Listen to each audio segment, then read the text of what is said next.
fascinated, but I cannot figure out why Nikki Haley is so triggering, threatening, what's the right adjective, to the Tucker Carlson wing of the Republican and a very important part of the Republican primary electorate.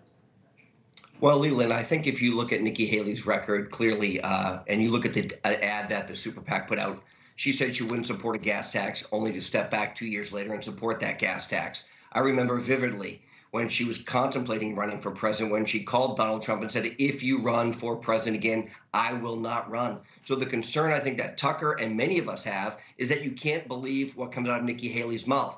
What we're seeing now is most members of the mainstream media are advocating for her to have this surge, this massive push. We know she's not going to win in Iowa, but her ability to do well here in my home state of New Hampshire is probably because of the fact that, as you mentioned, independents can vote in the open primary system. What most people don't know is that Joe Biden is not actually on the ballot in New Hampshire, so there's an active write-in campaign to get the Democrats and some of those moderates to support Joe Biden so he's not embarrassed in the first in the nation primary.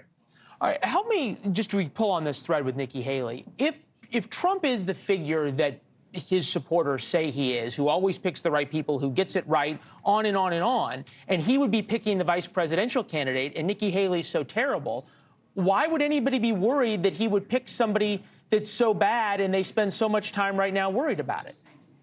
Well, Leland, look, I have the unique position of being the individual who's the chairman of the Vice Presidential Selection Committee 8 years ago. I was there when we vetted Mike Pence and came down to the final 3 candidates and brought those individuals to Donald Trump, who ultimately decided to pick Mike Pence to be his VP, who was a great VP for 3 years, 355 days or so. So until the last 10 days, he was phenomenal. Now, look, the problem we have with Nikki Haley is she is influenced by individuals who are in the Trump orbit, who liked the work that she did in the globalist market, who liked her as a United Nations ambassador.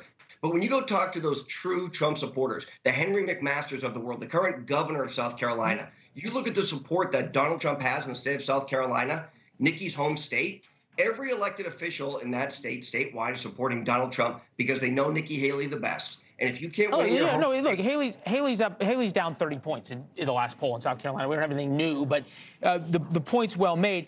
Corey, how much, and your home state is New Hampshire, you know the electorate there well, how much does attacks by Donald Trump on Nikki Haley, how much is the Trump super PAC taking Haley seriously actually help Nikki Haley with anti-Trump independence and that sort of maverick streak that New Hampshire has?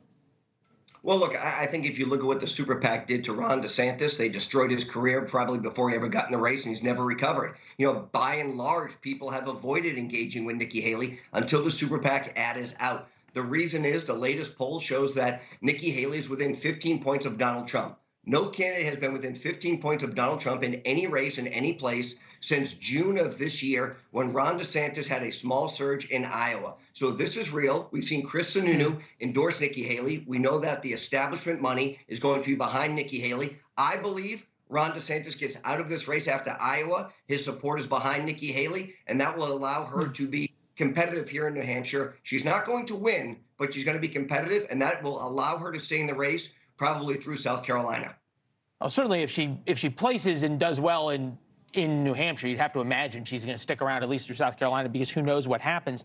Speaking of who knows what happens, the Colorado Supreme Court ruled that Donald Trump is disqualified from the 2024 election. This is in the past hour or so, because he supported, in their words, an insurrection. They said the 14th Amendment of the Constitution, which bars someone who has conducted an insurrection or been involved in an insurrection from running for president.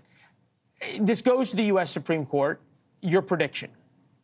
Look, the U.S. Supreme Court has to take this up immediately. The Colorado Supreme Court has put their decision on hold until January 4th to give the U.S. Supreme Court time. But what's amazing to me, Leland, here is Donald Trump has never been charged with an insurrection. He's never been on trial. He's never been even accused by Jack Smith, someone who has all of the resources of the federal government to go after Donald Trump. He's never been accused, charged, or convicted of this. So for the Supreme Court to rule in a 4-3 decision that Donald Trump is ineligible to be on the Colorado ballot only is going to drive this issue further and once again outline the 2-tier justice system Because if you've never been convicted of this crime, how can the state Supreme Court say you're ineligible to be on the ballot for president of the United States? Let the people decide. Yeah, I can't figure out how a court rules that someone is guilty of a crime that they haven't been charged with, because insurrection's a crime and rebellion's a crime in the United States, and then saying you engage in this behavior without due process. So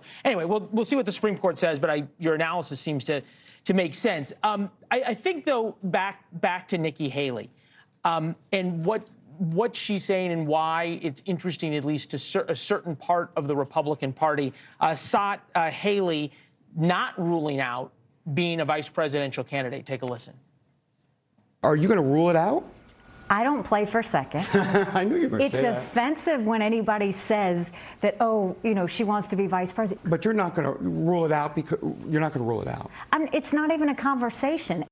Everybody says it's not a conversation until it is. Look, you were part of the search committee for Mike Pence. Mike Pence, a devout Christian, evangelical, didn't really align with Donald Trump on a lot of things, certainly didn't align on faith. Thanks for watching. Go to joinnn.com to find NewsNation on your television provider.